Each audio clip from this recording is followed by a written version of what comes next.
자, 하나님의 존재란 여러분 생각해 보세요. 여러분 하나님, 제가 여러분에게 여러분 하나님은 이거예요, 이게 하나님이에요 라고 하는 순간 저는 이단이 됩니다.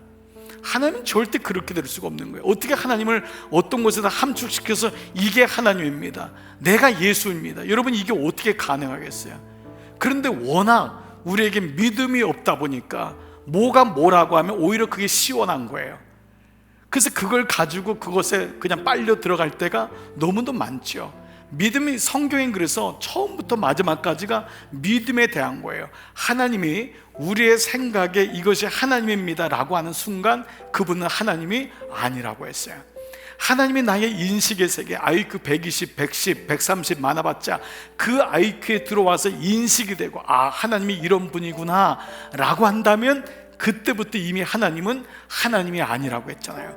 그래서 성경은 처음부터 믿음으로 의롭게 된다고 했어요. 아브라함이 믿음으로 하나님을 따라갔다 그랬어요. 그래서 모든 구약에 있는 말씀이 믿음에 대한 말씀인 거예요. 그래서 구약의 말씀이 신약으로 넘어오면서 믿음의 본체이신 예수님이 등장하고, 그 마지막 구약을 하나로 묶은 게 뭐냐면 히브리서예요. 구약의 모든 것을, 제사법들, 구약의 모든 교훈들을 하나로 묶은 것이 히브리서인데, 그 중에 히브리서 11장을 가리켜서 뭐라고 하죠? 그렇습니다, 믿음장이라고 한다고요. 그 히브리서 11장 6절이 가장 중요한 구절이에요. 자, 구약에는 하나님의 말씀에 대한 한 의로운 가지 예수 그리스도, 이분에 대한 말씀이 쭉 예언돼요. 신약에서는 그분이 오셔서 요한복음 3장 16절, 하나님이 세상을 이처럼 사랑하사 독생자를 주셨으니 이는 저를 믿는 자마다 멸망치 않고 영생을 얻게 하려 하심이라, 여기에 대한 말씀을 주셨어요. 그러면 이거 선언이에요.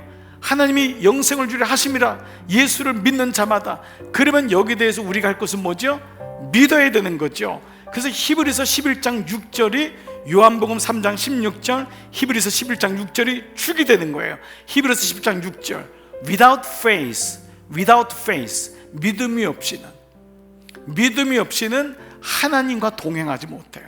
하나님을 알 수 없어요. 사랑은 기쁨이 되는 거예요. 그분이 나의 기쁨이 되고 내가 그분의 기쁨이 되는 거예요. 나 주님의 기쁨 되기 원, 이게 인격적인 거거든요. 근데 믿음이 없이는 하나님을 기쁘시게 못해요. 하나님을 이용만 하는 거예요.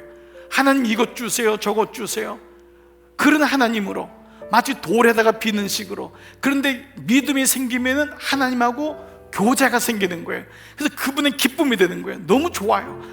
주님, 나 주님의 기쁨 되고 너무 신나요. 주님의 기쁨 되니까 주님을 위해 살고 싶어지는 거예요.